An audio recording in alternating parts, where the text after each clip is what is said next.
It's really good that Mark talks about how wrong people are, and it's great that he acknowledges that even he was wrong many times. He says that there's never a right answer to anything, rather, it's always a less wrong answer. But he's glad that he was wrong because that's what improved him. Indeed, we are always in a process of approaching truth and perfection. But there's no such thing as absolute truth and absolute perfection. And the reason is because any ideology is just derived from one's experiences, and what one interprets from any life event is subjective. One might feel good about it, and another might feel bad, so it varies. There are people who have certainty, and they live in such a way that they are always sure of things. But certainty is growth's enemy, and it's important to question things in order to seek better answers. Our minds are constantly generating more and more associations to help us understand and control everything around us. And we want to understand and construct the world under our beliefs. So, we incline more towards the things that we want to prove. We want our beliefs and values to construct our past, present, and future. And when things go against our lifelong beliefs, and our reality justifies how wrong we were, we feel horrible and worse about ourselves. And many times we involve in some unethical practice and do many wrong things. The more you remain uncertain about things, less insecure you will feel. And in order to resolve your problems that trouble you for the longest time, you need to leave some scope of being wrong about yourselves. Questioning yourself and doubting your thoughts is one of the hardest skills to develop, and there are 3 questions that deserve your answer. First, what if I'm wrong?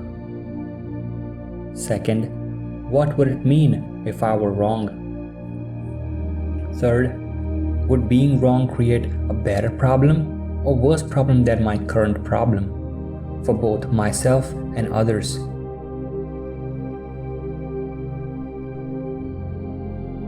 In our positive-driven consumer culture, we are told to open ourselves to the opportunities by saying yes to things. But we do need to reject something, right? Otherwise, what do we exactly stand for? Avoidance of rejection make ourselves feel better and make us feel short-term pleasure. But many times, constantly saying yes makes you like a doormat where everyone wipe their feet off. We find ourselves with shitload of things to do.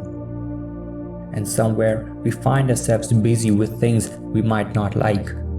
But due to the fear of making others disappointed, we keep doing their work, which makes us miserable. Many people in their relationships take upon their partner's problems and try fixing it because they believe that it's their responsibility to solve it. But it's not.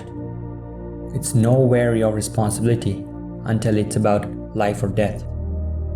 One should try resolving their own problems and work on their competency of resolving issues. All you got to do is have your partner's back emotionally while your partner solves his or her issues, and not involving yourself in the process of resolving it. This is how you make a lasting, strong relationship. And acts of love are valid only if they are performed without conditions or expectations. Rejecting choices does feel bad, but it opens up you completely and makes you feel that you're in control of yourself and you do things that you like. Rejection is necessary to our life and our identity. Our values are determined by what we select to choose and what we reject. And if we fail in selecting right values for ourselves, then we are lying to ourselves. And we express our false value to the world, and people build their trust on us by these false values. And trust me, this won't take you any closer to a happy life that you desire.